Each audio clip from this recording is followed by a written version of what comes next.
नमस्कार आदरणीय दर्शक, प्रधानमन्त्री केपी शर्मा ओलीले संसद विघटन गरेर मध्यावधि निर्वाचनको मिति तोकिसकेपछि सर्वोच्चमा यतिखेर रिटहरू परेको छ। अब संवैधानिक इजलासमा बहस गर्ने कि वृहत्पूर्ण इजलासमा बहस गर्ने जारी छ सर्वोच्चमा। यसबारेमा आजको कार्यक्रममा हामी गएर समीक्षा गर्छौँ। प्रधानमन्त्री केपी शर्मा ओलीको यो कदम संवैधानिक कि असंवैधानिक, संविधान सम्मत कि संविधान विरोधी, आज हामी यसबारेमा विशेष खुलासा गर्दैछौँ। हाम्रो पेजमा सर्वोच्च अदालतका पूर्व प्रधान न्यायाधीश अनुराग शर्मा हुनुहुन्छ। शर्माजी, तपाईँलाई म जनता जान्न चाहन्छन् कार्यक्रम स्वागत गर्न चाहन्छु। धन्यवाद। आराम हुनुहुन्छ? ठिकै छु। स्वस्थ हुनुहुन्छ पूर्ण रूपमा? अहिले अलिअलि अस्वस्थ हुन्छ कहिले। देश चाहिँ अस्वस्थतिर गयो। देशमा चाहिँ जहिले पनि द्वन्द्व, विवाद, टक्राव किन यस्तो भइरहेछ? के कारणले? यो हामीहरूको अपरिपक्वता हो। किनभने संविधान निर्माण भयो देशमा स्थिरता होस् भनेर र धेरै टाइम लगाएर निर्माण पनि भयो। तर संविधान आफ्नो आफ्नो तरिकाको व्याख्या। त्यसकारण वास्तवमा नेपालीहरू स्थिर शासन चाहने आकाङ्क्षा हो र त्यही बमोजिम मत पनि दिए। धेरै मत पाएर सरकार पनि बन्यो। तर सरकारको बुझाइ र केही व्यक्तिको बुझाइमा फरक भयो। त्यसैले फेरि अस्थिरतातिर जान्छ कि मुद्दा पर्दैमा संसद विघटन हुँदैमा अस्थिरता हुँदैन। यो स्वाभाविक हो। संसदीय पद्धतिको मुलुकमा संसद विघटन हुन्छ, फेरि निर्वाचन हुन्छ। तर यहाँ चाहिँ हामीहरूले अगुल्टोले हाने कुकुर जस्तो भइसकेका छौँ। पहिले पनि संसद विघटन भयो, अस्थिरतातर्फ गयो, फेरि जाने हो कि भन्ने मानिसमा चिन्ता चाहिँ छ। होइन, तपाईँले नेपालको राजनीतिलाई कानुनी रूपमा, संवैधानिक रूपमा हेर्दाखेरि प्रधानमन्त्री कहाँ चुक्नुभयो केपी शर्मा ओली? म चुके पनि भन्दैन। मेरो अलिकति फरक व्याख्या चाहिँ कसरी आउँछ भन्दा, प्रधानमन्त्रीको बुझाइ एक किसिमको भयो। यो संविधान त भर्खर प्रयोग हुँदैछ, व्याख्यामा आएकै छैन। र खास गरेर संसद विघटन पहिलो केस हो यो 72को संविधान अन्तर्गत। प्रधानमन्त्रीको बुझाइ एक थरी भयो, हामीहरूको बुझाइ एक थरी भयो, अरू राजनीतिक दलको बुझाइ एक थरी भयो। त्यसले गर्दा यो बुझाइको टक्राहट हो। तर प्रधानमन्त्रीले संसद विघटन गरिसकेपछि तपाईँहरूको पनि असहमति देखियो, तपाईँहरूले पनि वक्तव्य जारी गर्नुभयो। पूर्व 4 जना प्रधान न्यायाधीशहरूले के कारणले भन्नुहोस् त असंवैधानिक भन्नुभयो प्रधानमन्त्री कदमलाई? हामीले चालु मुद्दामा बोलेका छैनौँ, फैसला गर्नुपर्छ भनेको छैनौँ। हामीले के भन्यो भने संविधानको भाषा प्लेन ल्याङ्ग्वेजमा जस्तो देखिन्छ त्यो अनुसार चाहिँ बहुमतलाई संसद विघटन गर्ने अधिकार संविधानले दिएन। सरकार त बहुमतको र सरकार अल्पमतमा गएको छैन र संसदले अविश्वास प्रस्ताव पनि पास गरेका छैन। त्यसकारण संविधानको अक्षर अनुसारको कारबाही कार्य चाहिँ भएन। यति हो हाम्रो भनाइ चाहिँ। तर तपाईँहरूले प्रधानमन्त्रीमाथि कटाक्ष गर्नुभयो, प्रहार गर्नुभयो, संसद पुनर्स्थापना हुनुपर्छ भनेर भन्नुभयो नि त, होइन? तपाईँहरूको निष्कर्ष त होइन? त्यसरी त भनेन हामीले। मैले तर आशय त त्यही देखिन्छ नि। हाम्रो आशय चाहिँ के भने विघटन हुँदैन। बहुमतको प्रधानमन्त्रीले विघटन गर्न पाउँदैन। त्यति हो हाम्रो। होइन, प्रधानमन्त्रीले संसद विघटन गर्न नपाउने हाम्रो देशमा त्यस्तै प्रधानमन्त्रीको अधिकार होइन, विशेष अधिकार होइन। विशेष अधिकार दिँदै दिएन। समस्या त्यहीँ आयो। कस्तो समस्या आयो भन्दाखेरि विगतमा गिर्जाबाबुले बहुमतमा छँदाछँदै विघटन गर्नुभयो। गिर्जाबाबुले छोडिदिएको, राजीनामा मात्रै गरेको भए नेपाली काङ्ग्रेसले अर्को संसदीय दलको नेता चुन्थ्यो, काङ्ग्रेसकै सरकार बन्थ्यो। अनि त्यसमा पनि धेरै विवाद आयो, मुद्दा पर्यो, अनि प्रधानमन्त्रीको विशेष अधिकार बन्यो। तर अहिलेको संविधानको भाषा 47 सालको भाषासँग मिल्दैन। अहिले चाहिँ के भन्यो, बहुमतको प्रधानमन्त्री हुने, बहुमतको नै भएन भने 2टा दल मिलेर हुने, अनि 2टा दल मिलेर भएन भने सिङ्गल लार्जेस्ट पार्टी हुने, त्यसबाट पनि भएन भने अनि राष्ट्रपतिले जसले दावा गर्छ म पुर्याउँछु सङ्ख्या त्यसलाई नियुक्ति गर्ने र विश्वासको मत लिऊ भन्ने, विश्वासको मत लिन सकेन भने अनि संसद विघटन हुने। त्यो प्रक्रिया मजाले स्पष्ट भाषामा लेखेको छ। त्यस कारण त्यो भाषाले तोडमरोड त गर्नै पाइँदैन। तर न्यायमूर्तिहरूले पनि गलत व्याख्या गर्नुभयो। पूर्व 4 जना प्रधान न्यायाधीशले प्रधानमन्त्रीमाथि खनिएर प्रधानमन्त्रीलाई कमजोर बनाउनको लागि, अदालतमा प्रभावित पार्नको लागि तपाईँहरूले वक्तव्य जारी गर्नुभयो। आलोचनाहरू भएको छ। प्रधानमन्त्री स्पष्ट भन्नुभएको छ उहाँलाई त्यो अधिकारै छैन। पूर्व प्रधान न्यायाधीशले किन बोल्ने, किन अदालतलाई प्रभावित पार्ने, किन गैरजिम्मेवारी कुरा गर्ने भनेर कटाक्ष गर्नुभएको छ। त्यो त कटाक्ष स्वाभाविक हो। मन नपरेको चिजमा कटाक्ष आउँछ उहाँहरू। तर अब हामी चाहिँ बालवाला प्रधान न्यायाधीश पनि होइनौँ, पहिलेको पदभाव हुनाले पूर्व भयो, तर आम नागरिक सर हो हामी चाहिँ। हाम्रो विशेष अधिकार केही पनि छैन। त्यसकारण हामीले आम नागरिक सरह र हाम्रो कानुनी पृष्ठभूमि भए हुनाले हामीले संविधानका ती शब्दहरू हेऱ्यौँ, कहीँ पनि त्यो दिएको छैन। त्यस कारण अहिले चाहिँ व्यवस्था फरक छ। फरक व्यवस्थामा प्रधानमन्त्रीको विशेष अधिकार भन्न पाइँदैन। यति हो हाम्रो भनाइ। नेपालको संविधान 2072ले प्रधानमन्त्रीलाई संसद विघटन गर्ने अधिकार दिएको छ। प्रधानमन्त्रीलाई दिएको छ अल्पमत। तर केपी शर्मा ओली त आज बहुमतमा हुनुहुन्छ नि, होइन? पूर्ण रूपमा हो त, बहुमतको प्रधानमन्त्री हो नि त। हो नि। उहाँले स्पष्ट रूपमा भन्नुभएको छ, म त 64% मतको प्रधानमन्त्री हुँ, मसँग बहुमत छ भनेर उहाँले भनिरहँदाखेरि अहिले किन विघटन गर्नुभयो भन्ने बहस त जारी छ। अदालतले संसद पुनर्स्थापनै गर्न सक्दैन भन्नुभएको छ उहाँले। त्यसो त भन्न मिल्दैन। भोलि अदालतको व्याख्या यही हुन्छ भनेर म पनि भन्दिनँ। मेरो एउटा आफ्नो तर्क हुन्छ। मेरो तर्कको विपरीत अदालतले व्याख्या गर्न सक्छ, जसलाई मैले मान्नु पनि पर्छ। त्यहाँ प्रधानमन्त्रीले पनि यही नै हुन्छ भनेर भन्न पाउनुहुन्न, मैले पनि भन्न पाउन्न। मैले तर्कसम्म एउटा राख्न सक्छु। अब जहाँसम्म प्रधानमन्त्रीको विशेष अधिकार भने त्यो देखिनु पर्यो नि दिएको। तर संविधानको धारा 76, 1, 7 र 85लाई यतिखेर व्याख्या गरिएको छ र संसदमा प्रधानमन्त्रीले काम गर्न सक्नु भएन, असहयोग भयो र उहाँले विभिन्न विकल्पहरू प्रयोग गर्दाखेरि पनि तपाईँलाई थाहा छ समस्याहरू आयो। घेराबन्दी पार्यो भने प्रधानमन्त्री जनतामा नजाने। कसले घेरा? सांसदले। प्रधानमन्त्रीले भन्नुभएको छ मेरो विरुद्ध अविश्वासको प्रस्ताव ल्याउने पार्टीभित्रैबाट ल्याएकै छैन। पहल गरियो। टेस्ट गर्नु पर्यो नि त। होइन, प्रधानमन्त्रीको विरुद्ध अविश्वासको प्रस्ताव दर्ता भएको त हो नि। हो त, टेस्ट हुनु पर्यो। के त प्रधानमन्त्रीले विश्वासको मत पाउनुहुन्थ्यो कि? त्यसै नभइकन मेरो विरुद्ध अब त्यसो भए त हरेक प्रधानमन्त्रीले आफू विरुद्धको अविश्वासलाई चल्ने भयो। कुनै प्रधानमन्त्रीको कार्यशैली मन परेन सांसदहरूलाई या जनतालाई। सांसदले कोरम पुऱ्याएर अविश्वासको प्रस्ताव ल्यायो भने डिजल्भ गरिदिने। त्यस कारण त्यो त टेस्टेड हुनु पर्यो नि। अहिलेसम्म पनि श्री ओलीजी त बहुमतकै सरकार हो नि। नत्र त संसद विघटन भएपछि कामचलाउ सरकार हुन्छ।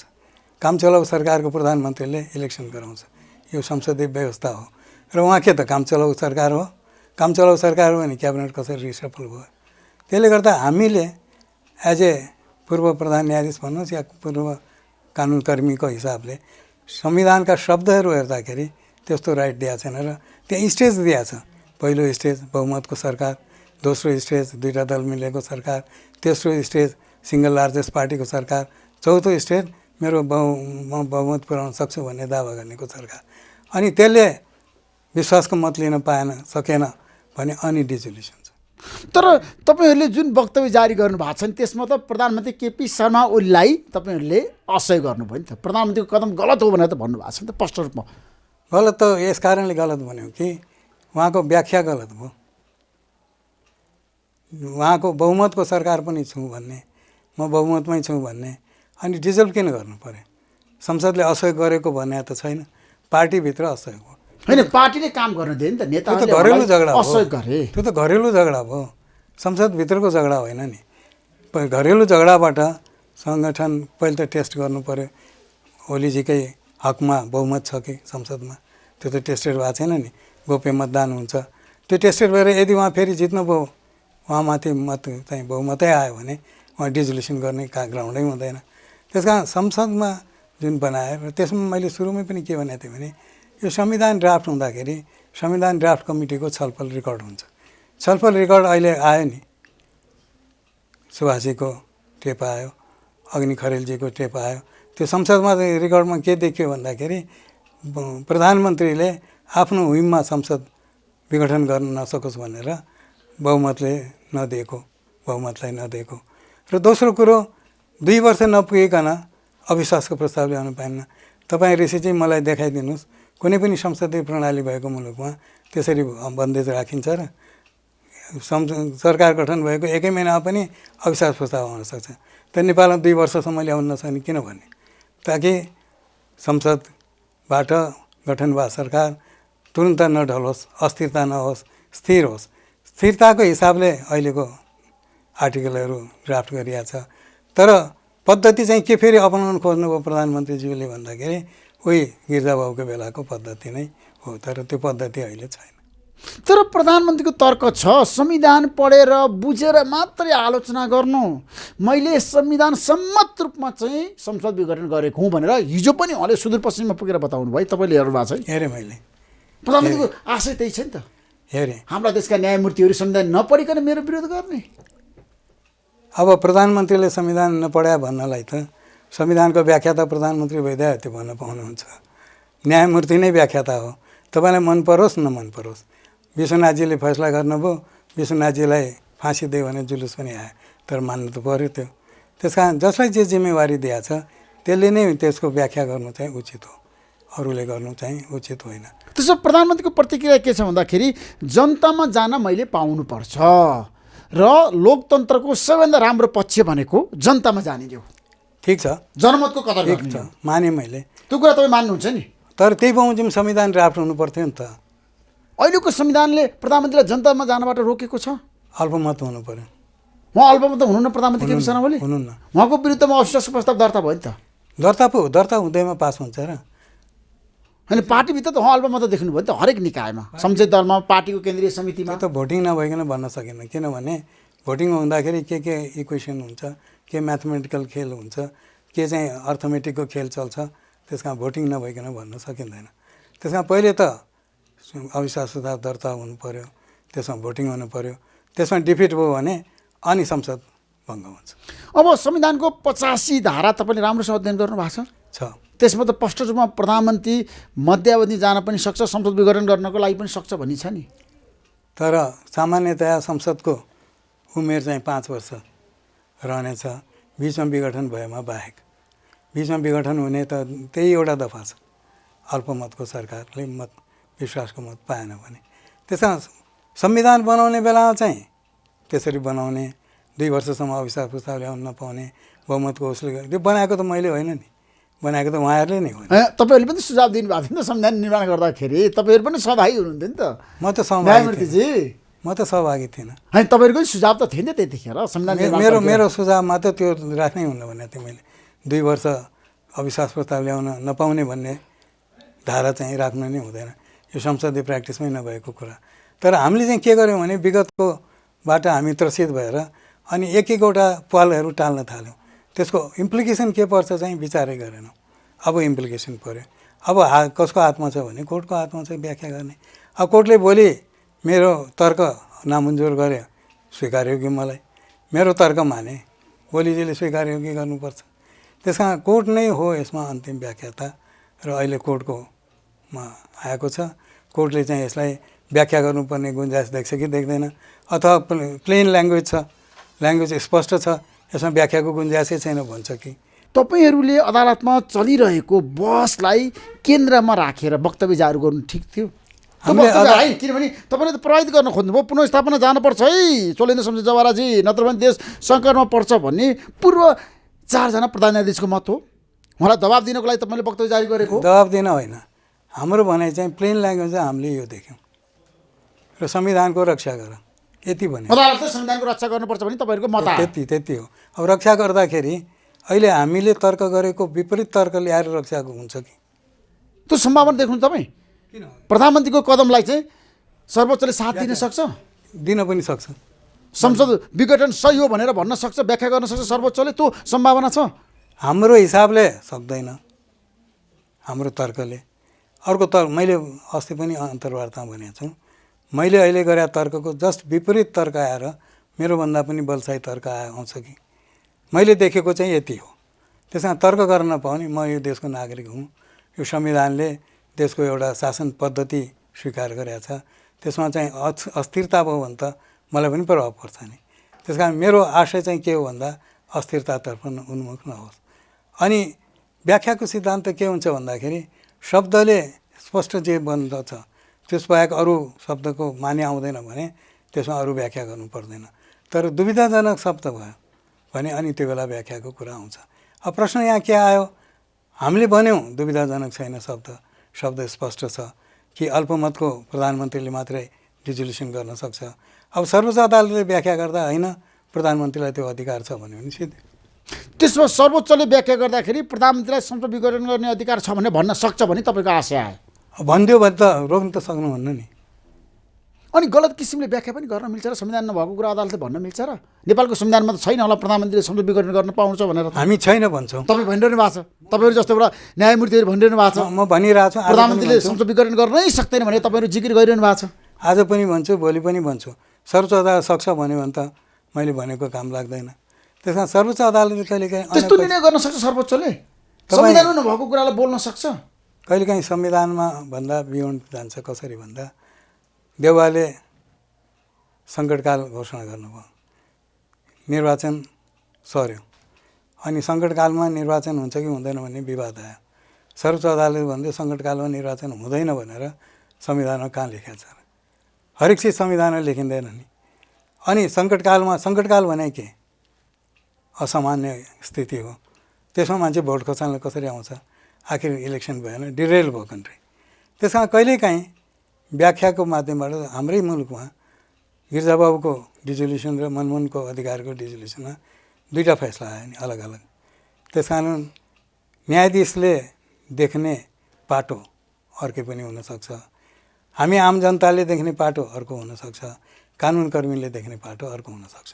हामीले मुद्दालाई यस्तै फैसला गर भनेको छैनौँ, हामीले यो देख्यौँ संविधानको। संविधानमा नभएको कुरा अदालतले व्याख्या गरेर निर्णय गर्न सक्छ, प्रधानमन्त्रीलाई डिक्टेट गर्न सक्छ। कहिलेकाहीँ साइलेन्ट हुन्छ संविधान, प्रधानमन्त्रीलाई समर्थन गर्न पनि सक्छ। कहिलेकाहीँ साइलेन्ट हुन्छ संविधानका केही धाराहरू र वास्तवमा जता इन्टरप्रेट गरे पनि हुन्छ। हामी चाहिँ भन्छौँ अहिलेको संविधानमा जता इन्टरप्रेट गरे पनि हुने व्यवस्था छैन, तर इन्टरप्रेट गरेर जोड्न सक्यो। त्यो खुबी देखाए न्यायाधीशहरूले भने जस्तो सङ्कटकालमा निर्वाचन हुन्छ भनेर त संविधानमा कहीँ पनि लेखेको छैन, हुँदैन भनेर पनि लेखेको छैन नि। तर व्याख्या के गर्यो भने सङ्कटकालमा निर्वाचन हुँदैन भनेर कहाँ भनेको छ? त्यस कारण व्याख्याको खेल हो। अब प्रधान न्यायाधीश उहाँले जनताको भावना हेरेर निर्णय गर्ने कि दलहरूको प्रभावमा परेर निर्णय गर्ने कि प्रधानमन्त्रीलाई बचाउनको लागि अथवा सपोर्ट गर्नको लागि प्रधानमन्त्रीको कदमलाई चाहिँ सही हो भनेर निर्णय गर्ने कि संविधानको स्पिड अनुसार निर्णय गर्ने? मलाई संविधानको धारा अनुसार। म चोलेन शमशेरको कुरा मात्रै गर्दैन, म आफै पनि न्यायाधीश थिएँ र मैले न्याय गर्नुपर्ने सिद्धान्त के कायम गरेको थिएँ भन्दा म फाइलकोलाई हेरेर घोप्टेर हेर्छु, दायाँ पनि हेर्दिनँ, बायाँ पनि हेर्दिनँ, अगाडि पनि हेर्दिनँ, पछाडि पनि। त्यो पढ्दाखेरि मेरो दिमागमा के आउँछ, सामञ्जस्यपूर्ण तर्क के आउँछ, तर्कको लागि तर्क होइन कि सामञ्जस्यपूर्ण हुनु पर्यो। त्यो गर्दाखेरि एउटा निष्कर्ष निस्कन्छ। अब होइन प्रधानमन्त्रीलाई बलियो पार्छौँ भनेर जाने हो कि? अब कहिलेकाहीँ कुनै न्यायाधीशले एउटा सिस्टम डिरेल हुन्छ है यसरी फैसला गर्यो भने त भनेर पनि भन्छ कि, तर प्रधान न्यायाधीश वा सर्वोच्च अदालत न्यायाधीशले व्याख्या गर्न बस्दाखेरि ती धाराहरूको शाब्दिक अर्थ के हुन्छ पहिले त्यो हेर्छ। प्लेन अर्थमा के हुन्छ, एउटा सामान्य मान्छेले पनि बुझ्ने अर्थ आउँछ कि आउँदैन। जस्तो भनौँ न, खानु भन्ने बित्तिकै मुखले खानु हो नि, कुनैले एक्सर्साइज गरेर नाकले खाइदियो भने के नाकले खानु त अर्थ हुँदैन। त्यस कारण कहिलेकाहीँ भाषा पूर्ण हुँदैन संविधानको। किन भन्दा संविधान लेख्दाखेरि तत्काल उठेका समस्याहरू, विगतमा उठेका समस्याहरूलाई मध्यनजर राखेर लेखिन्छ। भविष्यमा के पर्छ भने के थाहा? तपाईँले कल्पना गर्नुभएको थियो र 2 वर्षभित्रमै यो संसद विघटनको प्रस्ताव जान्छ र विघटन हुन्छ भनेर? कल्पनै थिएन नि। के कल्पना गरेका थियो भने प्रधानमन्त्रीको लहरमा संसद विघटन हुन लाग्यो भने कसरी रोक्ने? त्यसमा 2 वर्षसम्म अविश्वास प्रस्ताव पनि ल्याउन नपाउने र बहुमतको प्रधानमन्त्रीले उ गर्न नपाउने संसद डिजोल्युसन। यो मेरो भनाइ मात्रै हो कि भन्दाखेरि त आखिर त्यो समितिमा छलफलमा त्यही कुरा उठेको रहेछ। त्यसले गर्दाखेरि अब न्यायाधीश प्रभावित हुन्छ कि हुँदैन भन्नलाई हुनु पनि सक्छ। यो सानो मुलुक हो। अब न्यायाधीश प्रभावित नहुने त न्यायाधीशले त्यसो प्रधानमन्त्रीबाट न्यायाधीश प्रभावित हुन सक्नुहुन्छ? प्रधानमन्त्रीको निर्देशअनुसार काम गर्नुपर्छ न्यायालयले? पर्दैन। सेटिङ मिलिसकेको छ अरे त। शेरबहादुर देउवा, केपी शर्मा ओली र चोलेन्द्र शमशेर जवाराको त्यो त भन्नु न, संसद विघटनमा सहमति गर्ने सेटिङको कुरा छ श्रीमान। पछिल्लो समय तपाईँले हेर्नु भएको छ, हेरिरहेको छु। प्रधानमन्त्री केपी शर्मा ओली र प्रधान न्यायाधीश चोलेन्द्र शमशेर जवाराको बिचमा सेटिङ भइसक्यो निर्वाचनमा मुलुकलाई लिएर जाने। त्यो त कस्तो पनि भयो ओलीको नभनौँ। एकचोटि हाम्रो एकजना प्रधानमन्त्रीले तुलसी गिरीसँग हात मिलाउनु भयो एयरपोर्टमा। अब सेटिङ मिल्यो त्यहाँ पनि भने त्यो प्रधान न्यायाधीशले केही सेटिङ मिला पनि छैन, केही पनि छैन। मन नपरेपछि यस्ता गली हल्लाहरू आउँछ। त्यस कारण भोलि यदि ओलीजीको डिजोल्युसन सदर गऱ्यो भने सेटिङ मिलेको हल्ला झन् चल्ला होइन। त्यसकारण न्यायाधीशको न्याय दिने पद्धति के हो भन्दाखेरि कुनै दबाब नसहिकन, दबाब नहेरिकन, दबाब त आउँछ, आर्थिक दबाब आउला, साथीभाइको दबाब आउला, पोलिटिकल दबाब आउला, त्यो सब चिजलाई पार गरेर न्याय दियो भने त्यो सच्चा न्यायाधीश हो र नेपालमा त्यस्ता न्यायाधीश पनि छन् र हामीले अहिले नै अदालतलाई अपत्यार गर्नुपर्ने अवस्था छैन। मेरो एउटा त्यो धारालाई एउटा व्याख्या होला र भोलि यदि सर्वोच्च अदालतले राम्रो व्याख्या गरेर त्यसको विपरीतको व्याख्या आयो भने आउने सम्भावना पनि हुनसक्छ कहिलेकाहीँ। त्यसकारण म सेटिङ मिल्यो भन्नेमा त म जान्दिनँ। होइन, शेरबहादुर देउवा र प्रधानमन्त्री केपी शर्मा ओलीको बिचमा एउटा सहमति भइसकेको छ। देउवाले भनिरहनु भएको छ निर्वाचनमा काङ्ग्रेस जान्छ, निर्वाचनबाट भाग्दैन। संसद पुनर्स्थापना नहुँदा पनि हामी निर्वाचनमा जान्छौँ। मको त मत आइसकेको छ नि त काङ्ग्रेस। यो त तपाईँको राजनीतिक समीकरणको सँग मलाई चाहिँ मतलब छैन। राजनीतिक समीकरणले धेरै चिज उथलपुथल पनि हुनसक्छ र अप्रत्यक्ष रूपले भन्ने हो भने संविधान पनि राजनीतिक दस्तावेजै हो। राजनीतिले कोर्छ अनि त्यसलाई कानुनकर्मीहरूले सेप दिने हो। त्यस कारण देशको शासन पद्धति कस्तो हुने यो त राजनीतिले तय गरे हो नि। र बहुमतको प्रधानमन्त्रीले रिजोल्युसन गर्न नपाउने जुन राख्यो, जुन निष्कर्ष त्यहाँबाट निस्कन्छ, यो त कानुनकर्मीले गरे होइन, यो पनि राजनीतिले गरे हो। त्यस कारण कहीँ हुनसक्छ राजनीति र अदालतको बिचमा तपाईँले भने जस्तो सेटिङ छ छैन मलाई थाहा छैन, किनभने मेरो पालामा त सेटिङ गर्न कोही आउनु भएको थिएन। तर अहिले त सेटिङको चर्चा निकै चलेको छ। अहिले नेपाल कस्तो नेपालको भन्दाखेरि राजनीतिमा अदालतको भूमिकाको कुरा नेपालमा आम नागरिकले कसै उप विश्वास गर्नै छोडिसक्यो र आम नागरिकको कस्तो भनाइ आइसक्यो भने नकारात्मक जहिले पनि, सकारात्मक त हेर्ने होइन। त्यस कारण आम नागरिकले जहिले पनि के ठान्यो भन्दाखेरि कुनै महत्त्वपूर्ण चिज हुन लाग्यो भने जरुर यहाँ लेनदेन भयो, सेटिङ भयो। त्यस कारण यो रोगबाट हामी चाहिँ ग्रस्त छौँ। हामीले पूर्णतया अदालतमाथि विश्वास पनि गर्दैनौँ, तर फेरि जम्मै ल्याउँछौँ अदालतमै। बेलायतिरको डिजोल्युसनमा मान्छे अदालती झगडा गर्दैन, इलेक्सनमा जान्छ। यहाँ पनि त्यही पद्धति गर्न खोजेको थियो, तर जहिले पनि झगडै भइरह्यो।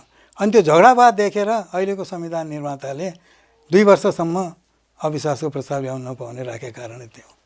त्यस कारण बेलायती पद्धतिबाट डेभिएसन चाहिँ भएको छौँ हामी। अब सेटिङ त राजनीतिक सेटिङ त्यो त तर प्रधानमन्त्रीले अदालतमा पत्र पठाउँदाखेरि स्पष्ट रूपमा भन्नुभएको छ यो मेरो विशेष अधिकारको कुरा हो, राजनीतिक विषयवस्तु हो संसद विघटन भनेको। त्यो त भन्न पाउनुहुन्छ नि, उहाँले भन्न पाउनुहुन्छ। उहाँले संविधानको कुरा गर्नु भएको छैन, राजनीतिक विषयवस्तु है। उहाँको तर्क मैले पनि हेरेँ।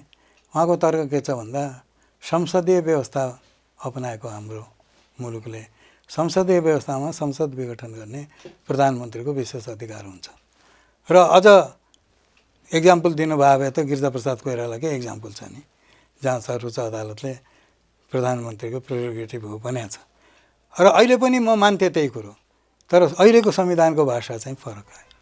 तर वर्तमान संविधानमा तपाईँलाई थाहा छ प्रधानमन्त्रीले संसद विघटन गर्न पाउँदैन भनेर काहीँ पनि भनेको छैन भन्नेहरू पनि छन् नि। फेरि यस्तो छ नि, विघटन गर्न पाउने शर्त एउटै छ, अल्पमत विश्वासको मत पाएन भने। एउटा विश्वासको मत पाएन भने एउटा अल्पमतको प्रधानमन्त्री विश्वासको मत लिनु भनेकै अल्पमत भएपछि न हो। बहुमतको प्रधानमन्त्रीले त विश्वासको मत अहिले लिइरहनु पर्ने अवस्था पनि छैन। र यदि ओलीजीको विरुद्ध अविश्वासको प्रस्ताव पारित भएछ भने अल्पमतमा पर्नुभयो, अनि अल्पमतले के गर्छ, डिजोल्युसनको सिफारिस गर्छ। पद्धति चाहिँ त्यो ल्याउने, बेलायतमा नभए पद्धति, भारतमा नभए पद्धति, त्यो पद्धति चाहिँ हामीले इतर पद्धति ल्यायौँ, त्यसलाई चाहिँ स्वीकार गऱ्यौँ, अनि फेरि फर्कन गयौँ 47 सालकै संविधानको प्रावधान उप। हाम्रो अब्जेक्सन चाहिँ त्यही हो। तर न्यायमूर्तिहरू पनि विगतमा धेरै पटक चुकेका छन्। यस पटक संसद विघटनमा कार्यपालिका र न्यायपालिकाको कुरा गर्दाखेरि दोषी को हुन सक्छ? म यसलाई दोषको रूपमा हेर्दिनँ। दोष किन हेर्दिनँ भन्दाखेरि कतिपय अवस्थामा मस्यौदा गर्दाखेरि एउटा समस्या आँखा अगाडि आउँछ र त्यसलाई सल्युसन गर्नलाई मस्यौदा गरिन्छ, अन्तिम रूप दिन्छ। र अनपेक्षित समस्याहरू आउँछ कहिलेकाहीँ। अनपेक्षित समस्या आउँदाखेरि अदालत र कार्यपालिकामा टकरार जस्तो देखिन्छ देखियो नि त, पछिल्लो समय त देखियो टकरार जस्तो देखिन्छ। मनमोहन अधिकारीले संसद विघटन गर्दाखेरि अदालतले चाहिँ गलत भन्यो, संसद पुनर्स्थापना गरिदियो। त्यसपछि चाहिँ सशस्त्र द्वन्द्व सुरु भयो, नेपालमा राजनीतिक अस्थिरता सुरु हो भनेर त्यतिखेर तत्कालीन एमाले भनेको हो नि त। तपाईँलाई थाहा छ, इतिहास त साँच्चै छ नि। अहिले पनि केपी शर्मा ओलीले संसद विघटन गर्नुभयो, फेरि संसद पुनर्स्थापना भयो भने त के हुन्छ त्यतिखेर भन्नुहोस् त? पूर्वाग्रह हुन सक्छ सक्दैन अदालतको निर्णय? कहिलेकाहीँ हुन्छ, नहुने होइन। तर म के भन्छु भने कानुनकर्मीको रूपमा राजनीति मेरो ऊ होइन। राजनीतिक रूपले के हुन्छ भनेर कानुनकर्मीको रूपमा या पूर्व प्रधान न्यायाधीशको रूपमा मैले अहिले सोच्नै सक्दिनँ। किन सोच्न सक्दिनँ भने त्यसलाई करेक्सन गर्ने मसँग कुनै संयन्त्र छैन। वर्तमान न्यायाधीश र वर्तमान प्रधान न्यायाधीशले सोच्नु होला, गर्नु होला। तर जहिले पनि यदि संवैधानिक समस्या आयो भने त्यसको निराकरण त कार्यपालिकाले गर्ने होइन। त्यसको निराकरण त आउँछ कहाँ आउँछ भने फेरि सर्वोच्च अदालतमै। त्यस कारण हामीले पद्धति के अपनायौँ भन्दाखेरि संविधानवादको कसरी अपनायौँ? कानुन एउटाले बनायो, त्यसको परीक्षण अर्कोले गरे। र तपाईँलाई उदाहरण दिँदाखेरि म एउटा भन्छु, कहिलेकाहीँ कस्तो पनि वाक्क भए पोलिटिसियनहरू भन्दाखेरि श्रीलङ्कामा जति पनि ऐन कानुन बन्थ्यो सर्वोच्च अदालतले प्राय बदर गरिदिन्थ्यो असंवैधानिक भनेर। अनि श्रीलङ्काको संविधानमा संशोधन गरेर के व्यवस्था राख्यो भन्दाखेरि ऐन बनिसकेपछि सर्वोच्च अदालत जाँच्न नपाउने, विधेयक हुँदाखेरि जाँच्यो भने जाँच्यो, न त जाँच्न नपाउने। त्यो पनि बेलायतको संविधान व्यवस्थामा नभए चिज राख्यो, किनभने त्यसबाट वाक्क भयो। हामी वाक्क के भयो भने डिजोल्युसनबाट, अस्थायी सरकार हुनु, अस्थिर सरकारबाट वाक्क भयो। अनि स्थिरता दिनलाई व्यवस्था के गर्यौँ? 2 वर्षसम्म अविश्वासको प्रस्ताव पेश गर्न नपाउने, बहुमतको प्रधानमन्त्रीले विश्वासको फेरि उ गर्न नपर्ने। तर उल्टो के भइदियो भने आफ्नो घरायसी आन्तरिक झगडाको कारणले प्रधानमन्त्रीले आफूलाई ठान्नु भएन, सेक्युर ठान्नु भएन र उहाँले डिजोल्युसन गर्नुभयो। अब मैले बुझ्न नसकेँ अब यो सरकार के हो? बहुमतको सरकार, अल्पमतको सरकार, काम चलाउ सरकार। काम चलाउ सरकार नभइकन त संसदीय इलेक्सन हुँदैन, संसदीय पद्धति त त्यही भन्छ। र डिजोल्युसन गरेर बहुमतले किन डिजोल्युसन गर्ने? त्यसलाई रोक्न खोजेको छ। त्यस कारण अब यो सबै कहाँ गयो भन्दा कोर्टको प्राङ्गणमा गयो। अब सर्वोच्च अदालतले भन्नुपर्छ। सर्वोच्च अदालतको कोर्टमा बल छ, त्यो बललाई अब कसरी गोल गर्ने भन्ने कुरा अब न्यायाधीशको हातमा छ, विवेकमा छ नि त। तपाईँलाई के लाग्छ, प्रधानमन्त्रीको पक्षमा गोल गर्दैला कि जनताको पक्षमा? म यसलाई चलाखीपूर्ण जवाब दिन्छु। म भन्छु यो फुटबलको खेल होइन, अदालत र कार्यपालिकाको बिचको फुटबलको खेल होइन। यो खेल के हो भन्दाखेरि नयाँ संविधानमा रहेको नयाँ व्यवस्था वास्तवमा प्रधानमन्त्रीले भनेअनुसार हो कि अथवा विरोधी दलहरूले भनेअनुसार हो? यसको निराकरण गर्न अम्पायर बस्यो सर्वोच्च अदालत। अब अम्पायरले हुइसिल कता मार्छ? तर सर्वोच्चको कोर्टमा बल छ नि त। अहिले सबैको ध्यान त सर्वोच्चतिर छ, न्यायमूर्तितिर छ।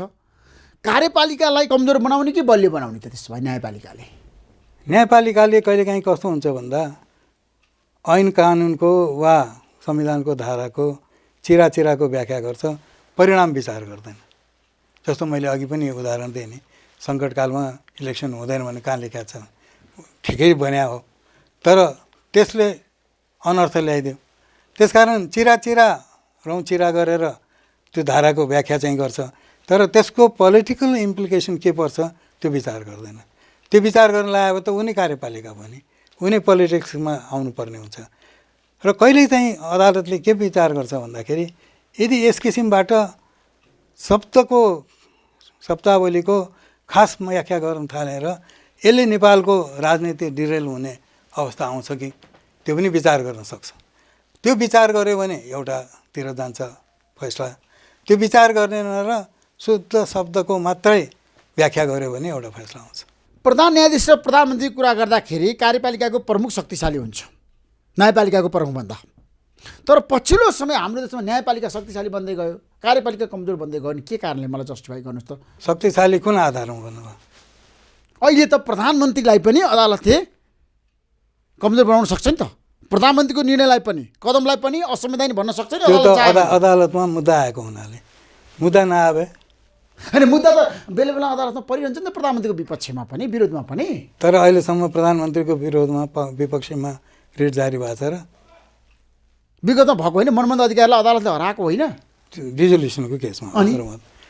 त्यो जाँच्ने अधिकारै अदालतलाई दिएपछि अदालतले त जाँचिहाल्छ नि। त्यसो यसपटक पनि प्रधानमन्त्रीलाई अदालतले हराउन सक्छ त्यो सम्भावना छ। त्यसो भए प्रधानमन्त्रीले हार्नुभयो, संसद पुनर्स्थापना भयो भने के हुन्छ? नेपालको राजनीति कता जान्छ? द्वन्द्वतिर जान्छ कि सहमतितिर जान्छ? दुइटै अवसर छ, सहमतितिर पनि जान सक्छ।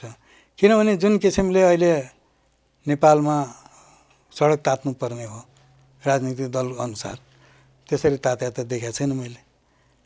र एकदम हाम्रो दैनिक जीवन नै व्यवधान गर्ने गरिकन जुलुस पनि आएको देखेको छैन मैले। शान्तिपूर्ण भाषणहरू भइरहेछ।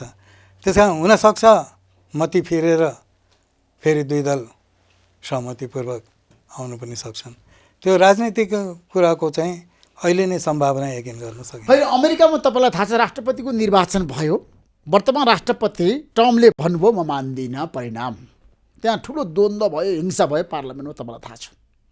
नेपालमा पनि अदालतले एउटा निर्णय गरिदियो, संसद पुनर्स्थापनाको पक्षमा गयो, अनि प्रधानमन्त्री केपी शर्मा ओलीले मान्दिनँ भनेर भन्नुभयो नि के हुन्छ त्यतिखेर?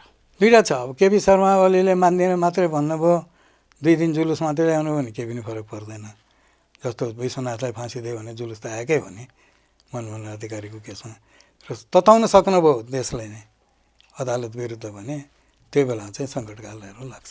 सङ्कटकाल प्रधानमन्त्री केपी शर्माले लगाउन सक्नुहुन्छ, अनि निर्वाचन नहुने भयो हाम्रो देशमा। यदि तताउनु भयो भने, तताउन सक्नु भएन भने त्यसकारण उहाँको नेतृत्व पछाडि कति आउँछ। तर प्रधानमन्त्रीको भनाइ छ अहिले निर्वाचनको विकल्प खोज्नु भनेको देश अस्थिरतातिर जानु हो, तपाईँलाई के लाग्छ? अब दुईवटा चिज छ। सर्वोच्च अदालतले यो विघटनको सिफारिस अमान्य गरिदियो भने फेरि सत्ता त प्रधानमन्त्रीकै रहन्छ नि, प्रधानमन्त्रीले विश्वासको मत लिनुपर्ने हुन्छ। तर पार्टी फुटिसकेपछि प्रधानमन्त्री अल्पमत पर्छ। खोइ फुट्या, मैले त फुटेकै देखाएको छैन अहिलेसम्म। तर दुई ध्रुवमा त विवाद भइसक्यो नेपाल कम्युनिस्ट पार्टी, दुई किताबमा त भइसक्यो। अब बाकाइदा रितपूर्वक फुट्नु पर्यो, रितपूर्वक फुट्दाखेरि कसका कति जान्छ त्यसमा भर गर्छ। रितपूर्वक त फुटेको छैन, अहिले पनि निर्वाचन आयोगले त केही निर्णय गरेको छैन र त्यहाँ दावा पनि गरेको छैन सूर्य चिन्ह म पाऊँ यता पाऊँ भनेर। जुन पार्टी विधिवत फुट्दाखेरिको दाबी त्यो दाबी पनि छैन। तर निर्वाचन आयोगले सूर्य चिन्ह प्रधानमन्त्री केपी शर्मा ओलीले नेतृत्व गरेर पार्टीलाई दिने रे, त्यतातिर चाहिँ परामर्श गरिरहनु भएको छ अरे आयुक्तहरूले। अब दिने आधार केही त भन्ला नि, अहिलेसम्म त थाहा छैन। यो मुद्दा पनि फेरि अदालतमा जाला, त्यो जान्छ। जस्तो नेपाली काङ्ग्रेस 2 टुक्रा देवजाति र गिर्जाबाबुको हुँदाखेरि चुनाव चिन्हकै मुद्दा परेको थियो नि, त्यो जान्छ। त्यो स्वाभाविक हो नि, भारतमा यस्तो कति भइरहन्छ। हाम्रो पो पहिलोचोटि दोस्रोचोटि हुन्छ अनि अचम्म लाग्छ हामीलाई, त्यो त स्वाभाविक हो। मल्टी पार्टी सिस्टममा, पार्लियामेन्ट्री सिस्टममा यो चाहिँ स्वाभाविक हो। नेपालको संविधानले त स्पष्ट रूपमा भनेको छ संवैधानिक इजलासको परिकल्पना गर्यो र संसद विघटन मुद्दा चाहिँ अब संवैधानिक इजलासमा गर्ने कि विरोधपूर्ण इजलासमा गर्ने, यतिखेर बहस जारी छ। तपाईँ के भन्नुहुन्छ? म चाहिँ फुल कोर्टमा जाने कि 5 जनाको संवैधानिक इजलासले चाहिँ टुङ्ग्याउने यो मुद्दालाई? संविधानको भाषाले चाहिँ संवैधानिक प्रश्न चाहिँ संवैधानिक इजलासबाट मात्रै निराकरण गर्ने राखेको छ, त्यो नराख्या होइन। र संवैधानिक हामीले त्यो बेला विरोध पनि गरेका थियौँ कि बृहत इजलास त कहिले पनि नबन्ने भयो त। अहिले त 21 जना न्यायाधीश हुन्छ सर्वोच्चमा, भोलि 18 जनाको इजलास नबन्ने भयो, 17 जनाको नबन्ने भयो। त्यस कारण यो चाहिँ नहुनुपर्ने भनेर हामीले त्यो बेला सजेसन पनि गरेका थियौँ। आखिर प्रश्न यही आयो कि सानो भयो इजलास भन्ने कुरो। तर संविधानमै त्यही व्यवस्था छ भने त्यसलाई बाहेक त कसरी गर्न सकिन्छ? जबरजस्ती बाहेक गर्नु एउटा कुरो हो। अहिलेको अवस्थामा तपाईँले भन्नुभयो पुरै इजलासमा नगए पनि हुन्छ, संवैधानिक इजलासले छिनफानी गर्न सक्छ, त्यो अधिकार छ? अधिकार त छ नि, संवैधानिक इजलासकै अधिकार छ। खालि प्रश्न के उठ्यो भने यत्रो बृहत्तर प्रश्न भएको संवैधानिक विषय चाहिँ सानो इजलासबाट किन गर्ने? त्यस कारण एकदम बृहत ठुलो इजलासबाट किन नगर्ने? अब मैले अघि नै भने नि संविधानमा यो व्यवस्था छैन। अब व्याख्याको कुरो आयो, किनभने पूर्ण इजलास भने पनि त्यही संविधानको अन्तर्गतको सर्वोच्च अदालतको न्यायाधीशै बस्ने हो, प्रधान न्यायाधीशले पनि तोक्ने हो। त्यसकारण प्रधान न्यायाधीशले फुल कोर्टबाट यो निर्णय गर्न किन नसक्ने भन्ने एक थरीको कुरा आइरहेछ। एक थरी प्रधान न्यायाधीशले नै हेर्न नहुने भयो भने अर्कोलाई तोक्नु सट्टा, अर्कोको लिडरसिप तोक्नु सट्टा पूर्ण इजलास गठन गरे पनि भयो। अब यहाँ चाहिँ संविधानले नबोलेको, स्पष्ट नबोलेको तर्फ अदालतले आफ्नो व्याख्याद्वारा स्थापित गर्ने अवसर चाहिँ हो। तर न्यायमूर्तिहरूको पनि प्रतिक्रिया बाहिर आएको छ, संवैधानिक इजलासमा गर्नु हुँदैन, पूर्ण इजलासमै लानुपर्छ भनेर कतिपयले भनेको कुरा त बाहिर आइसक्यो नि, असहमति व्यक्त गरेको प्रधान न्यायाधीश सामु। संविधान पूर्ण इजलासमा जाँदाखेरि क्षेत्राधिकार घटी चाहिँ हुँदैन, त्यही सर्वोच्च अदालतै हो, त्यही सर्वोच्चकै न्यायाधीश हो। त्यसकारण होइन यो चाहिँ उच्च अदालतले हेर्नुपर्छ भनेको भए जुरिस्डिक्सनको कुरा आउँछ। यो त त्यही जुरिस्डिक्सनभित्रै अदालतको बेन्च कुन गठन हुने त्यसको समस्या मात्रै हो। त्यस कारण यदि प्रधान न्यायाधीशलाई लाग्छ कि यो चाहिँ बृहत उसले व्याख्या गरिदियो भने यसको चाहिँ इम्प्याक्ट राम्रो हुन्छ, त्यसो बृहत्तर पुनः इजलासमा जानु नै ठिक हुन्छ भने तपाईँको पनि तर्क आयो। पठाए हुन्छ। संसद विघटन त एउटा राष्ट्रिय एजेन्डा बनिरहेको छ, त्यसैले किनभने यसलाई यो चाहिँ अहिले- 5 जनाको संविधान इजलासमा भन्दा पनि 11 जनाको अथवा 13 जनाको पूर्ण इजलासमा लानुपर्छ गए भने हुन्छ, तपाईँको भनाइ हो। गए हुन्छ। किन भन्दाखेरि अहिले ओलीजीको कुरो मात्रै होइन, भविष्यको आउने प्रधान मन्त्रीको पनि यही समस्या आउँछ भोलि। त्यस कारण यसको अहिले नै सबै चिज आङ्गो साङ्गो पाङ्गो निराकरण भएदेखि त्यो चाहिँ उचित हो। त्यसो भए यसपटक प्रधान न्यायाधीश चोलेन्द्र शमशेर जवराले संविधानको व्याख्या कसरी गर्नुहुन्छ त्यो हेर्न बाँकी छ। मान्छेहरूले चाहिँ वाजक रूपमा अदालतलाई हेरेका छन् क्या पछिल्लो समय। म चाहिँ भन्छु अदालत संविधान अनुसारै निर्णय गर्छ। तपाईँलाई विश्वास छ? मलाई अदालतप्रति नेपालको अदालतले संविधानको स्पिडभन्दा बाहिर गएर अहिलेसम्म कुनै पनि निर्णय गरेका छैन। प्राय तर 2वटा निर्णय त गरेका छ भने तपाईँले भन्नुभयो। 2वटा निर्णय त जनताको नजरमा त्यो 2टा निर्णय भयो, तर मेरो नजरमा फरक परिस्थिति छ।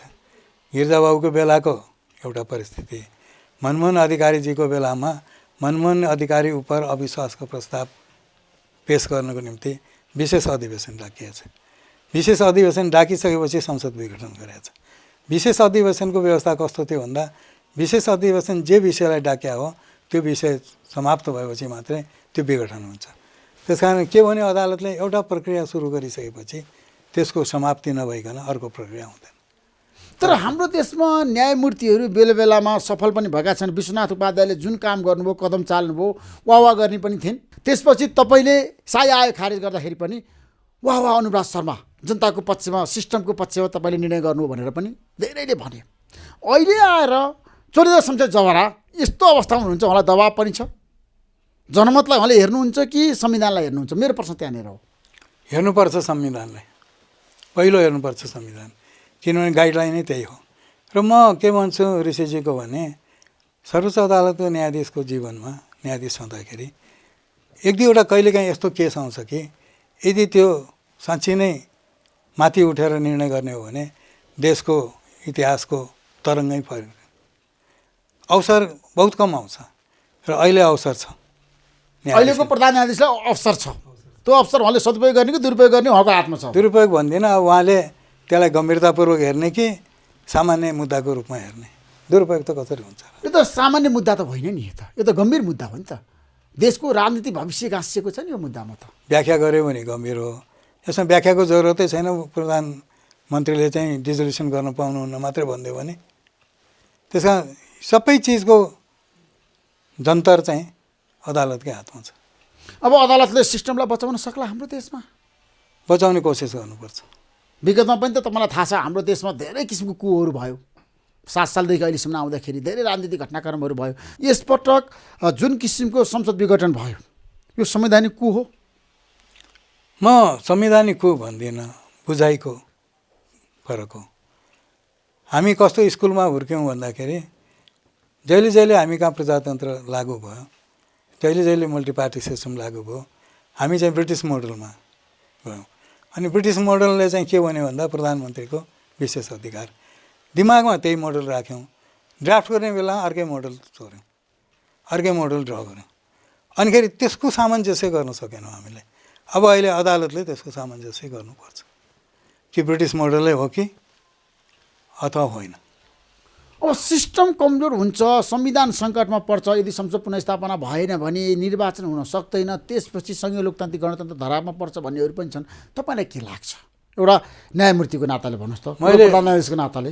यदि निर्वाचन भयो भने धरापमा पर्दैन, निर्वाचन गराउन सक्नुभयो भने। निर्वाचन भएन भने चाहिँ धरापमा पर्छ।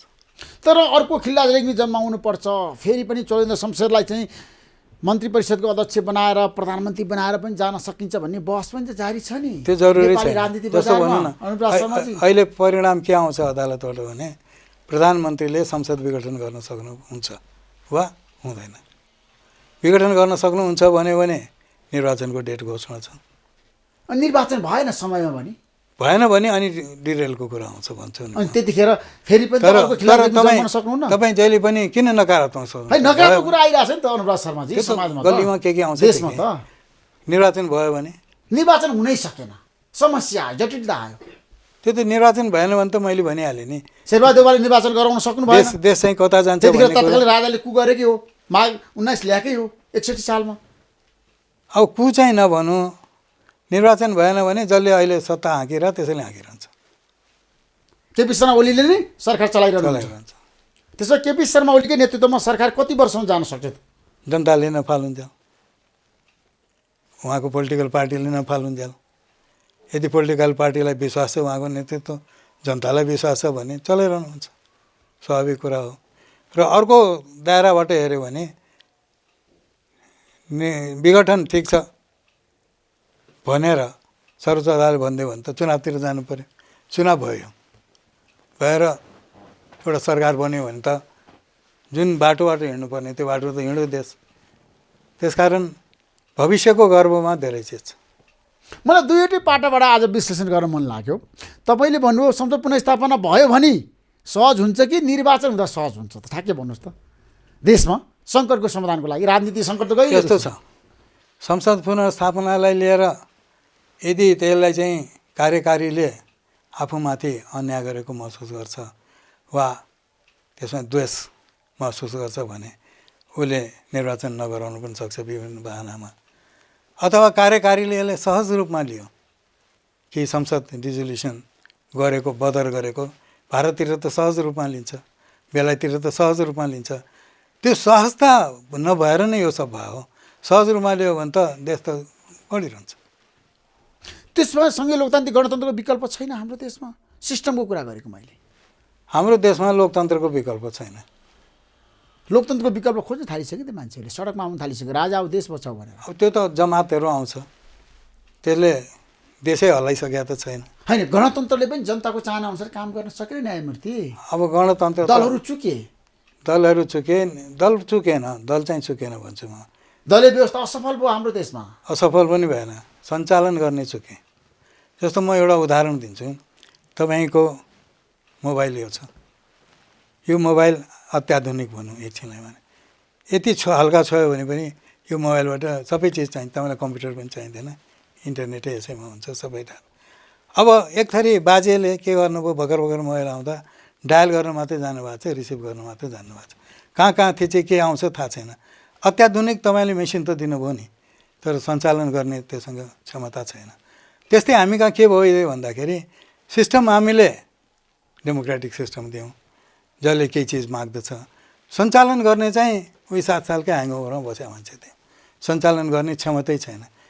12 वर्ष जेल पर्दैमा क्षमता आउने त होइन, 5 वर्ष जेल पर्दैमा क्षमता आउने होइन। त्यो व्यवस्थापकीय क्षमता छैन भन्ने कुरो त अहिले भाइरसको म्यानेजमेन्टमा चुकेकोबाट देखिन्छ। त्यसकारण मेसिन मात्रै राम्रो भएर भएन, पोलिटिकल सिस्टम राम्रो भएर भएन, त्यसलाई चलाउने व्यक्ति क्षमतावान चाहियो। दुर्भाग्य नेपालमा सब गतिलो मान्छे बाहिर जाने, के अन्त जागिरमा जाने, छोकरा जति मात्रै राजनीतिमा प्रवेश गर्ने।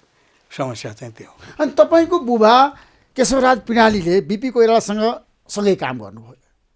तपाईँले हाम्रो देशमा 62-63 सालको जनआन्दोलन सफल पार्नको लागि अदालतमा बसेर लोकतन्त्रको पक्षमा काम गर्नुभयो। आज मलाई बताउनुहोस्, लोकतान्त्रिक मूल्य र मान्यतामा नेताहरू किन अगाडि बढ्दैनन्, किन आत्मसात गर्दैनन्, किन व्यक्ति स्वार्थमा लाग्छन्? नेता क्षमतावान भएन। तपाईँ कहिलेकाहीँ आक्षेप त लाउनु, नेताहरूको ब्याकग्राउन्ड हेर्दै जानुहोस्, औँलामा गन्ने मान्छे मात्रै पठित नेता छ जसले तपाईँले सिकाउन सक्ने। नत्र अधिकांश राजनीतिमा कस्तो मान्छे गएको छ, मान्छेले श्रद्धा गर्ने मान्छे गएको छ। मलाई एकचोटि कुबेर शर्माको हरियाली पार्टी आयो, उहाँले भन्नुभयो अझ पनि तपाईँलाई भ्रम छ, हाम्रो पार्टी जोइन गर्ने होइन। मैले एउटै प्रश्न गरेको थिएँ, मलाई तपाईँको हरियाली पार्टीमा एउटा व्यक्तित्व देखाइदिनुहोस् जसप्रति मलाई श्रद्धा भएर जोइन गर्न आउनुहोस्। त्यस कारण बाध्यताले भोट हाल्नु एउटा कुरो, बाध्यताले जित्नु हार्नु एउटा कुरो। अब मैले भोट हालेँ भने निश्चय पनि लोकतान्त्रिक शक्तिलाई हाल्छु। त्यो लोकतान्त्रिक शक्तिलाई रिप्रेजेन्ट गर्ने त्यो सांसद मलाई मनै नपर्ने पनि हुनसक्छ, तर हाल्नुपर्ने बाध्यता हुन्छ नि। त्यस कारण राजनीति जबसम्म असल चरित्र, असल मानिसले हाँक्दैन, तपाईँ सिस्टम जस्तो दिनुहोस् न, फरक केही पनि पर्दैन। त्यसो हाम्रो देशमा दूरदर्शी राजनेता जन्मेन अहिलेसम्म। जन्मेन। केपी शर्मा ओली तानासा बन्न सक्नुहुन्छ? अहिले त गाह्रो छ। डाक्टर बाबुराम भट्टराईले त मसँगै भन्नुभएको छ केपी शर्मा ओली तानासा हो, उहाँले यो देशको सिस्टमलाई कोल्याप्स गर्नु। मैले दुईटा व्याख्या गर्छु जहिले पनि। एउटा लोकतान्त्रिक पद्धतिबाट तानाशाही भित्रने, एउटा तानाशाही नै डाइरेक्ट ल्याउने। लोकतान्त्रिक पद्धतिबाट कसरी भित्रिन्छ भन्दा अहिले बहुमतमा वा सरकारले जुनसुकै ऐन कानुन पनि पास गर्न सक्छ, बहुमत छ। त्यसपछि त्यो ऐन कानुनलाई यदि अदालतले बलियोसित हेरेन भने त्यहाँ रिट परेर पनि केही फरक हुँदैन भने लोकतान्त्रिक पद्धतिबाट अलोकतान्त्रिक चिज प्रवेश गर्न सक्छ। त्यो चाहिँ खतरा हुन्छ। जस्तो भनौँ तपाईँको सिङ्गापुरकै कुरा लिउँ। सिङ्गापुर मोस्ट डेभलप्ड कन्ट्री हो, तर लोकतान्त्रिक होइन, पूर्ण लोकतान्त्रिक त होइन। इन्टरनेट हेर्न पाइँदैन, के गर्नु पाइँदैन। विदेशी बस्ने होटलमा चाहिँ छ इन्टरनेट, अरू कति इन्टरनेटको युट्युब हेर्न पाइँदैन, कतिपय चिजहरू अखबारमा लेख्न पाइँदैन। तर सत्ता त चलिरहेछ। लोकतान्त्रिक होइन भनौँ भने इलेक्सन हुन्छ, स्वतन्त्र इलेक्सन हुन्छ। त्यस कारण लोकतान्त्रिक विधिबाट अलोकतान्त्रिक प्रवेश गर्छ। होइन, तपाईँ प्रेस स्वतन्त्रताको पक्षमा होइन, जनताको जनअधिकारको पक्षमा लडेको व्यक्ति हो नि त न्यायालयबाट। आज हाम्रो देशमा अब सिस्टम सङ्कटमा पर्दैन भने तपाईँले भन्नुभएको छ, गणतन्त्र यथावत रहन्छ, कानुनी शासन रहन्छ र जनताले आफ्नो अधिकार प्रयोग गर्न पाइरहन्छन्। त्यो चुनाव भएन भने त्यो प्रयोगमा अङ्कुश लाग्न सक्छ। त्यो प्रयोगमा चाहिँ अङ्कुश लाग्न सक्छ। भोलि एउटा कानुन आयो, कसैलाई पनि बिना पुर्जी समात्न सक्ने, पार्लियामेन्टबाटै पास भयो, बहुमत छ, पास गर्यो, तपाईँले के गर्नुहुन्छ? तपाईँ त त्रसित भएर बस्नुपर्छ। त्यसकारण लोकतान्त्रिक पद्धतिबाट आएको सरकारले अलोकतान्त्रिक ऐन कानुन ल्याउन सक्छ। अहिलेको प्रधानमन्त्री केपी शर्मा ओलीले अलोकतान्त्रिक ऐन कानुन ल्याउन सक्नुहुन्छ? अब तपाईँलाई के लाग्छ अध्यादेश मार्फत? अहिले सबभन्दा ठुलो परीक्षण त मैले पहिले के हेर्न चाहन्छु भने संसदमा उहाँको बहुमत छ कि छैन। सधैँ अध्यादेश ल्याएर त सकिँदैन। अहिले त संसद विघटन भइसक्यो नि त, चुनाव अहिले त चुनाव भएन भने हो। चुनाव भयो भने त फेरि संसद आउँछ। चुनाव भएन, प्रधानमन्त्रीको नेतृत्वमा त्यो त मैले अघि नै भनिसकेँ। चुनाव भएन भने लोकतन्त्र समाप्तितिर जान सक्छ, लोकतन्त्र समाप्त हुन सक्छ। त्यतिखेर नेपालमा सैनिक कु पनि हुनसक्छ, जे पनि हुनसक्छ। राष्ट्रपतिले शासन गर्न सक्नुहुन्छ हाम्रो देशमा, त्यो सम्भावना छ। अब दुईवटा चिज छ। राष्ट्रपति आफैले शासन गर्ने भने त गाह्रो छ। उहाँलाई ब्याकिङ गर्ने शक्ति को हुन्छ? सेना हुन्छ कि? जस्तो अहिले पाकिस्तानमा भनिन्छ प्रधानमन्त्री जनताबाट चुनिएको होइन, सेनाले इस्टाब्लिस गरिदिए प्रधानमन्त्री भन्छ। अब नेपथ्यमा बसेर सेनाले केही खेल खेल्न पनि सक्छ, सक्दैन पनि। किनभने 7 सालपछि त सेनाको भूमिका त्यस्तो केही पनि देखिएन। सेनाको भूमिका जङ्गबहादुरको कोतपरमा देखेपछि त्यसपछि 7 सालपछि त देखेको छैन। त्यो सेनाले ब्याकिङमा कसैलाई बढाउनु पनि सक्छ। त्यो चाहिँ भविष्यको कुरा हो। अब हाम्रो देशमा न्यायपालिका र कार्यपालिकाको बिचमा त्यति ठुलो द्वन्द्व विगतमा पनि देखिया छैन, अब देखिन सक्छ? अहिलेसम्म त छैन। अहिलेसम्म छैन। अहिले टक्राउको सम्भावना यही मुद्दामा हुन्छ। जो पक्ष हार्छ, खास गरेर प्रधानमन्त्रीको सिफारिस, यदि प्रधानमन्त्रीले हार्नुभयो भने पनि टक्राव त आउँछ। अब त्यो चाहिँ प्रधानमन्त्रीमा निर्भर गर्छ। प्रधानमन्त्रीले निर्णयलाई आत्मसात गर्नु भएन, मान्नु भएन भने त टक्राउ आयो। त्यो सम्भावना पनि छ। त्यो सम्भावना पनि छ। 2-4 दिन वक्तव्य दिएर कन्फ्रन्टेसनमा नजाने त्यो सम्भावना पनि। तर तपाईँहरूले वक्तव्य आज गर्नुभयो, अदालतलाई प्रभावित पार्नुभयो, तपाईँमाथि पनि गम्भीर आरोप त छ नि अनुराग शर्माजी? त्यो त छ। किन भन्दाखेरि प्रधानमन्त्रीका मान्छेहरूले भनेका छन् अनुराग शर्मा पनि कसैको निर्देशनमा इसारामा चल्नुभयो। मलाई कसले निर्देशन दिने? म कुनै दलमै छैन। त्यो मेरो वक्तव्य त के हो भन्दाखेरि संविधानको भाषाले एउटा लेम्यानले पढ्दाखेरि के अर्थ निस्कन्छ त्यही अर्थ निकाल्छ। र मैले मेरो अन्तर्वार्तामा भनेको छु। तर विघटनको विपक्षमा तपाईँ आउनुभयो नि त, न्यायमूर्तिहरू त 4 जना सशक्त प्रभावकारी उभिनु भयो नि त। त्यो किन अब हामी त नागरिक पनि त हो नि। हामी अब न्यायमूर्ति होइनौँ। अब न्यायमूर्ति पनि होइनौँ। मलाई अस्ति एउटा अन्तर्वार्तामा सोधेको थियो, तपाईँ भूतपूर्व भएर केही कन्ट्रिब्युसन त गर्न सक्नुहुन्छ। काठमाडौँको मान्छे भूतसँग डराउनै छोडिसक्यो भने मैले के कन्ट्रिब्युसन गर्ने? अब म त आम नागरिक हुँ। अदालत सही समयमा सही निर्णय गर्न सक्ने अवस्थामा पुगेको छ। यसपटक अदालतले गोल गर्न सक्छ लोकतन्त्रको पक्षमा। अब इजलास ठुलो हुनुपर्छ र सिनियर जजेसहरू हुनुपर्छ। यदि भएन भने जुनियरले कनिष्ठले गलत फैसला गर्छ भन्दिनँ म। कनिष्ठले पनि कहिले अनपेक्षित फैसला गर्छ। 8 को कुरो हो। त्यो 8 प्रधान न्यायाधीशमा छ कि छैन हेर्न बाँकी छ। मलाई थाहा छैन, किनभने तपाईँले चिनेको चोलेन्द्र शमशेरवाला कस्तो व्यक्ति हो त बताउनुहोस् न। म सर्वोच्च अदालतमा चोलेन्द्र आउनै भएको थिएन नि। चोलेन्द्र त तल्लो अदालत आउनुहुन्थ्यो। त्यस कारण मैले चिनेको छैन। व्यक्तिगत रूपले चिनेको छ, तर उहाँको न्याय सम्पादनको तरिका चाहिँ चिनेको छैन। नेपालको न्यायालय भ्रष्टाचारीहरूको अखाडा भयो। न्यायालयमा भ्रष्टाचार हुन्छ अरे नि त। न्यायालयमा पनि भ्रष्टाचार हुन्छ भन्नुहोस्। न्यायालयमा भ्रष्टाचार भए त यता 20,000 30,000 मुद्दा किन आउँथे? आस्था भएर नै आएको हो। त्यस कारण भ्रष्टाचार अहिले कहाँ छैन। तर न्यायालयमा बढी भ्रष्टाचार हुन्छ रे श्रीमान। अब यस्तो हेरौँ न, न्यायालयमा आउने जनशक्ति पनि यही समाजभित्रबाट आउने हो। जुन समाजकोबाट कर कार्यालय, मालपोत यिनीहरूमा जाने जनशक्ति पनि त्यही हो। त्यस कारण अछुतो कुनै पनि ठाउँ छैन। त्यस कारण भ्रष्टाचार भनेको माथिबाट आउँछ। हाकिम साहेब भ्रष्टाचार भने जम्मै अटै भ्रष्टाचार हुन्छ। विकास भने तलबाट आउँछ। तर हाम्रो देशमा न्यायाधीशहरू नियुक्ति हुँदाखेरि किन राजनीतिक पार्टीको कार्यकर्तालाई ल्याइन्छ भन्नुहोस् त। राजनीतिले बिगारेको। अदालतलाई राजनीतिले बिगार्यो। बिगार्यो। अब सच्याउन सकिँदैन, राजनीतिबाट मुक्त राख्न सकिँदैन अदालतलाई। सकिन्छ। प्रधानमन्त्री दरो हुनुपर्छ। प्रधानमन्त्रीले के भन्नुपर्छ भने कि न्यायाधीश नियुक्ति हुँदाखेरि जुन संवैधानिक परिषदले गर्ने, न्याय परिषदमा पनि प्रधानमन्त्रीको रिप्रेजेन्टेसन छ, कानुन मन्त्री छ, प्रधानमन्त्रीको तर्फको वकिल छ। त्यहाँ के हेर्नुपर्छ भने कुनै पनिलाई कोटा नदेऊ।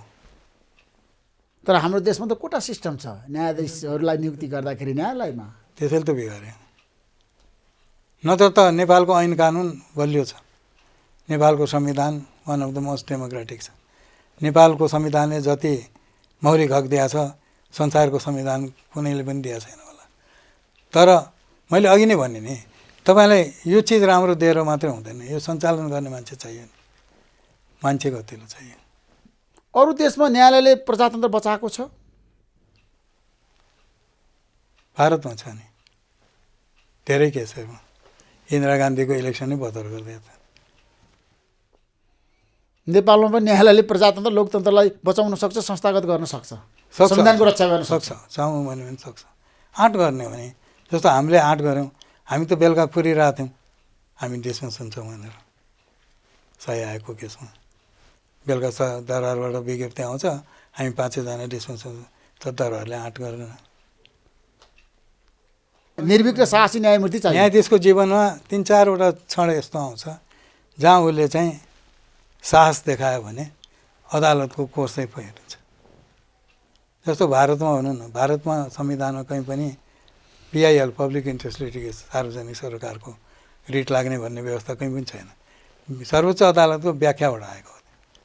त्यस्तो व्याख्या गर्न सक्नुपर्छ। तर हामी कहाँ त महाभियोगको प्रस्ताव आउने हो कि आफ्नो पद असुरक्षित हुने हो कि भन्ने डर पनि छ नि त न्यायाधीशहरूलाई, प्रधान न्यायाधीशलाई। त्यो अस्त्र पनि त छ नि श्रीमान। आफ्नो जब रिस्कमा राखेर गर्नुपर्छ काम। ऊ के गर्छ? जब सुरक्षित नहुने के महाअभियोग लगाउने होइन? अब जनताले पनि त्यो पनि जाँच्छ नि। महाअभियोग लगाउने केस थियो कि थिएन? सुशीला कार्की उपर त ल्याएको होइन प्रस्ताव, तर पछि दबाब परेर फिर्ता पनि लियो। त्यसले गर्दाखेरि जबको रिस्कमा पनि कहिलेकाहीँ न्यायमूर्तिहरू अगाडि बढ्नुपर्छ। Thank you so much Anurag Sharmaji. महत्त्वपूर्ण समय दिनुभयो। तपाईँलाई म धेरै धेरै धन्यवाद दिन चाहन्छु। हस्, नमस्कार।